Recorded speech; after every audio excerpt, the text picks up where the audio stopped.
नमस्ते। भारत के कानूनी इतिहास में ना अभी अभी एक बहुत बड़ा मोड़ आया है। एक ऐसा बदलाव जिसे कहा जा रहा है कि ये गुलामी की निशानियों को मिटा देगा। लेकिन क्या वाकई ऐसा है या कहानी कुछ और है? आइए इसी की तह तक चलते हैं। तो सबसे बड़ा सवाल यही खड़ा होता है, क्या सिर्फ किताबों में कानून बदल देने से हमारी न्याय व्यवस्था की जो औपनिवेशिक सोच है वो सच में बदल जाएगी, या फिर ये बस एक नया कवर है और अंदर की कहानी वही की वही पुरानी है?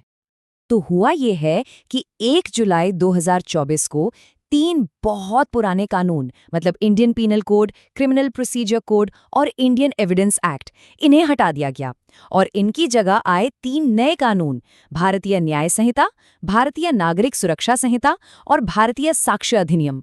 दावा ये था कि इससे एक नई शुद्ध भारतीय न्याय व्यवस्था की शुरुआत होगी। लेकिन कई एक्सपर्ट्स का कहना है कि ये बदलाव सिर्फ ऊपर ऊपर का है। जैसा डॉक्टर रायन वैद्य कहते हैं, कानून तो नया है पर जंजीरें वही पुरानी हैं। उनका मानना है कि जो असली दिक्कतें हैं, जो सिस्टम की जड़ों में बैठी हैं, वो तो जस की तस हैं।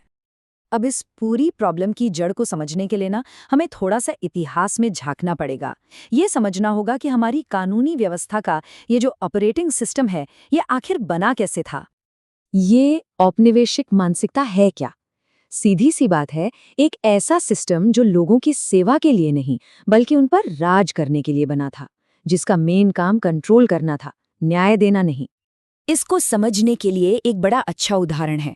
सोचिए, हमारा देश एक एकदम लेटेस्ट मॉडर्न कंप्यूटर है, लेकिन उसका जो ऑपरेटिंग सिस्टम है यानी जो हमारा लीगल सिस्टम है वो बहुत पुराना है। एक ऐसा आउटडेटेड सॉफ्टवेयर जिसे अंग्रेजों ने हम पर कंट्रोल रखने के लिए बनाया था। और कमाल देखिए, हम आज भी उसी पर अपना देश चला रहे हैं। पता है, इस सिस्टम के डीएनए में ही डर बसाया गया था और वही डर आज भी एक आम इंसान को पुलिस स्टेशन या कोर्ट के दरवाजे पर महसूस होता है। ये सिर्फ कोई वहम नहीं है, ये उसी विरासत का असर है जो हमें मिली है। और जब हम अपनी जुडिशरी की हिस्ट्री देखते हैं ना, तो पता चलता है कि ये कोई नई चीज़ नहीं बनी थी। 1774 में कलकत्ता के पहले सुप्रीम कोर्ट से शुरू होकर 1950 तक का सफ़र, यह बस एक हैंडओवर जैसा था। हमने आज़ादी के बाद कोई नया ढांचा नहीं बनाया, बस अंग्रेज़ों का बनाया हुआ सिस्टम ही ले लिया और उसका नाम बदल दिया। तो ये तो हो गई इतिहास की बातें, लेकिन सवाल ये है कि इस औपनिवेशिक सोच का आज की तारीख में मतलब ज़मीनी हकीकत पर क्या असर पड़ रहा है। चलिए कुछ पक्के सबूतों पर नज़र डालते हैं। जरा इस आंकड़े को देखिए, 5.34 करोड़। ये कोई छोटा नंबर नहीं है। इतने केस आज भारत की अदालतों में पेंडिंग पड़े हैं। सोचिए, जब इंसाफ के लिए सालों नहीं बल्कि दशकों तक इंतजार करना पड़े, तो वो तो इंसाफ का मजाक उड़ाने जैसा है। ये हमारे सिस्टम की सबसे बड़ी नाकामियों में से एक है। और बात सिर्फ देरी की नहीं है, ये भी देखिए कि कैसे पुराने दमनकारी कानूनों को बस नया नाम देकर वापस ले आया गया है। जैसे कि राजद्रोह का कानून आईपीसी 124A, उसे हटा तो दिया, लेकिन नए कानून बीएनएस 150 में विध्वंसक गतिविधियां जैसा एक गोलमोल शब्द डाल दिया गया है। इसका मतलब, इसका इस्तेमाल भी सरकार की आलोचना करने वालों की आवाज दबाने के लिए आराम से किया जा सकता है। तो फिर असल में बदला क्या है? जब हम गौर से देखते हैं तो पुलिस की जो असली ताकतें हैं वो वैसी की वैसी ही है। बिना वारंट के किसी को भी उठा लेना, बिना किसी जवाबदेही के लंबे समय तक हिरासत में रखना और पुलिस के खिलाफ शिकायत करने के लिए कोई आज़ाद संस्था का ना होना, ये सब नए कानूनों में भी मौजूद है। तो मतलब कुल मिलाकर बात यह है कि बदलाव सिर्फ नाम का हुआ है। आपको पता है, 70% से भी ज्यादा पुराना इंडियन पीनल कोड नए भारतीय न्याय संहिता में मौजूद है। इसका सीधा मतलब है कि सिस्टम का जो ढांचा है, उसकी जो रूह है, वो आज भी वही औपनिवेशिक है। तो अगर प्रॉब्लम इतनी गहरी है, तो क्या इसका कोई सल्यूशन भी है? बिल्कुल है। जिस सोर्स मटेरियल पर यह विश्लेषण आधारित है, उसमें सुधार का एक पूरा ब्लूप्रिंट दिया गया है। आइए देखते हैं कि वो क्या है। यहाँ 5 बड़े आइडियाज दिए गए हैं। पहला, पुलिस पर नजर रखने के लिए एक आज़ाद नागरिक संस्था हो। दूसरा, हर नागरिक को उसके अधिकारों के बारे में बताना कानूनी तौर पर जरूरी हो।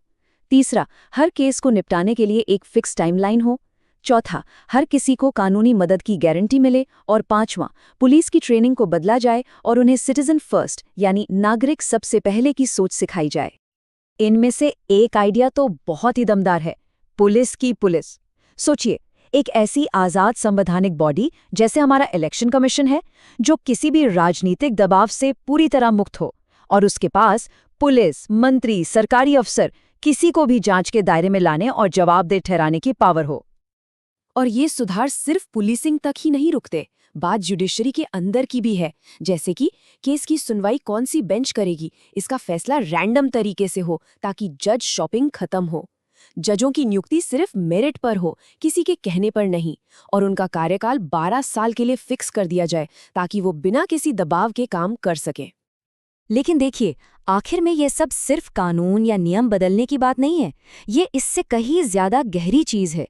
ये एक सोच को, एक फिलॉसफी को बदलने की बात है। और यही इस पूरे चर्चा का निचोड़ है। एक प्रजा और एक नागरिक में जमीन आसमान का फर्क होता है। प्रजा वो है जिस पर शासन किया जाता है, जो सिस्टम से डरती है, और नागरिक वो है जिसकी सेवा के लिए सिस्टम बना है, जिसके पास अधिकार हैं। तो असली सवाल यही है कि हमारा कानून और हमारा सिस्टम हमें क्या समझता है, एक प्रजा या एक नागरिक। असली सुधार का मकसद तो यही होना चाहिए कि कानून लोगों पर राज करने का औजार न बने, बल्कि उनकी सेवा का एक जरिया बने। सही मायनों में डीकॉलोनाइजेशन का मतलब है एक नया सोशल कॉन्ट्रैक्ट, एक नया सामाजिक समझौता, एक ऐसा समझौता जिसमें ये साफ साफ लिखा हो कि इस सिस्टम का मालिक कोई सरकार या अफसर नहीं, बल्कि इस देश की जनता है। तो आखिर में ये सवाल हमारे सामने खड़ा है, कानून तो बदल गए हैं, लेकिन एक देश और उसके लोगों को वाकई में आज़ाद और न्यायप्रिय बनने के लिए और क्या-क्या बदलना बाकी है? ये एक ऐसा सवाल है जिस पर हम सबको सोचना होगा।